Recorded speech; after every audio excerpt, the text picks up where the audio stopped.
I just finished complaining about this stuff last week. No, I'm not going to complain more. Somebody's probably going to be out there being like, all right, wise guy, you hate this. So what do? Let's talk about it.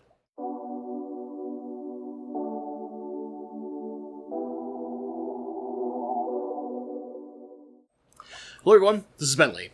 And today we're going to kind of go a little unscripted, but at the same time, a Master Aquatic Horticulturist pro tip. And that's how I fertilize my tanks. I complained about CChem last week. I had a lot of interesting comments. There are a lot of people who were on board with me and a few people who've had a lot of success with CChem. And that's great. If you found success with it, as I've always said, if it ain't broke, don't fix it. Don't change something if you're already having success and you're happy with what you are using. So, if you're using CChem and you like it, or you're using EI powdered fertilizer and you like it, or you're using a different product line like Tropica Specialized, stick to it. If you're having success and you enjoy it, and you don't mind whatever its negatives are, don't change just because I said this is what I do. However, if you're a beginner, maybe intermediate, and you've struggled a little bit with how you've been fertilizing your tanks, maybe you don't have as healthy a plants as you'd like, you deal with algae a little more often than you'd like, whatever it may be, maybe going on some of my advice and what I do in my tanks to maintain nice healthy plants like these behind me and relatively minimal algae will help you. What the heck do I dose? Actually, surprisingly, a lot of things. I test a lot of stuff all the time. But there's kind of a universal tactic. So, despite the fact that the product I'm going to hold up is a specific one, no, it's not an advertisement for that. This kind of encompasses all-in-ones, right? So, like Aquarium Co-op Easy Green, local to me, I've used them a lot. I've tried things like Nylon Thrive. I've tried a couple other lines. I've tried CChem Flourish before. This just is what I go with because I've had a lot of success with it.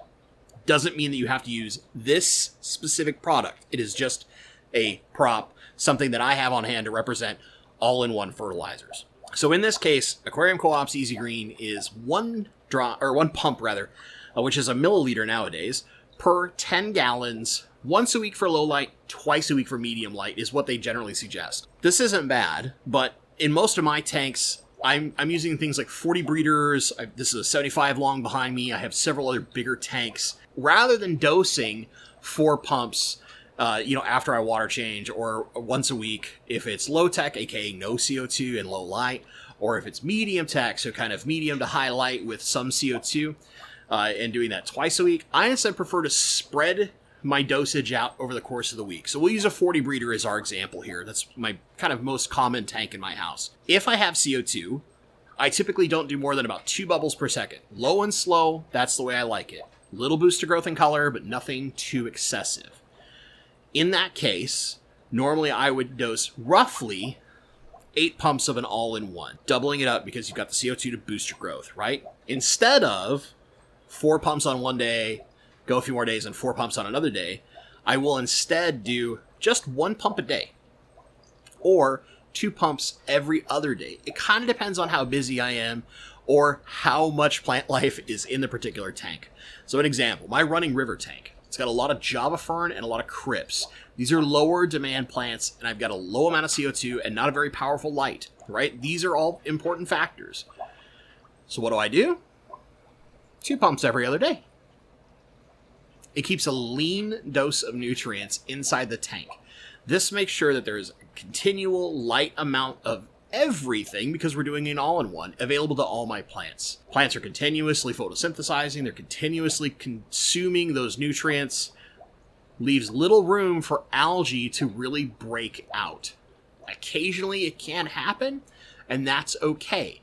We just stick to the program and make other fine-tuning adjustments. Maybe you've had too much light in one particular area because you accidentally moved your light a little bit. There's little fine-tuning things, but the key is a continuous, lean amount of nutrients in the water. Let's give a different example. My guppy mansion. This has a super high fish load in it, because despite it being a 140-gallon tank with 2 fairly large filters on it, making it basically about 150 gallons of water, there's hundreds of guppies in there. There's some plecos, there's some spotted garas, there's a lot of fish, which means there's a lot more nitrates and phosphates being produced by the wildlife within the tank, which means I don't necessarily need to dose an all-in-one that has a bunch of nitrates in it. I can instead dose a product like Brightwell's Flora and Multi. And there's several other products like this. I've seen a lot of them recently, but basically all the micros plus potassium and anything that says not a significant source of nitrogen and phosphorus, right? That's what we're looking at. Those kind of fertilizers. Because if you're already getting the phosphates and the nitrogen from the amount of fish load and the amount of fish food you feed, especially if you like to overfeed tanks, like this dum-dum right here, all you really need is all the traces, and the one thing that is not very common in water, potassium.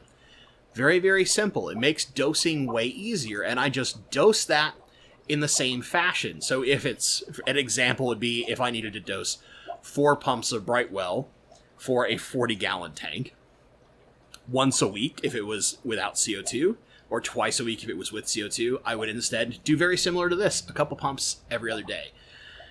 In the case of the Guppy Mansion, because I've got experience, I've tested, I've worked with this for a long period of time, I alternate. So I'll do 2 pumps of Aquarium Co-op Easy Green because I need a little extra nitrogen because I've gotten a little leaner on my feeding, right? And then the next time I'm supposed to dose is Flora and Multi. Now, I'm not saying you should do my specific regime. What I'm saying is the philosophy behind it. Lean dosing.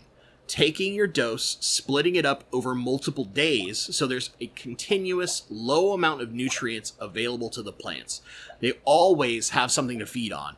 Instead of, 4 pumps once a week and then it's got to ride out through the rest of the week, if we split that up, we're less likely to have kind of a big boost of nutrients, slow taper off. Big boost of nutrients, slow taper off. That's where algae can occasionally happen.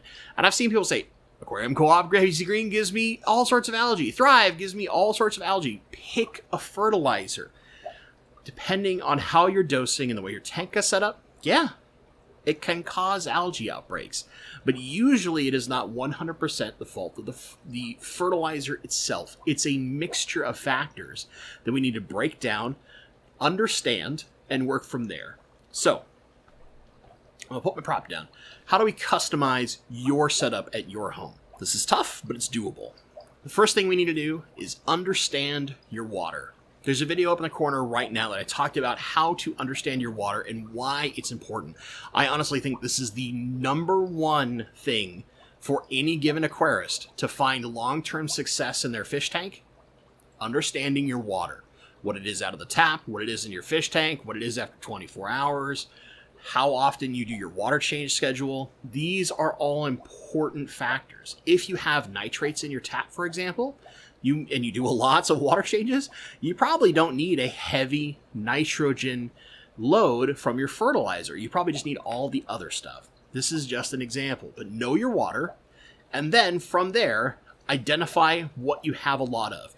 If you're in the Middle West or you're on well water and you have a lot of minerals, you have a lot of general hardness, you might only need to add a little bit of nitrogen. You might have all the micro stuff you need except for maybe potassium, because potassium just really is not common in anyone's water, to where you basically only have to add a little bit of nitrogen, a little bit of potassium, you're done. Easy. It's all about understanding your water. From there, you can fine-tune your fertilizer. Now, can you just always use an all-in-one? Yes. But the better you understand your water, and more importantly, how you set up your tank, so that's kind of the second thing.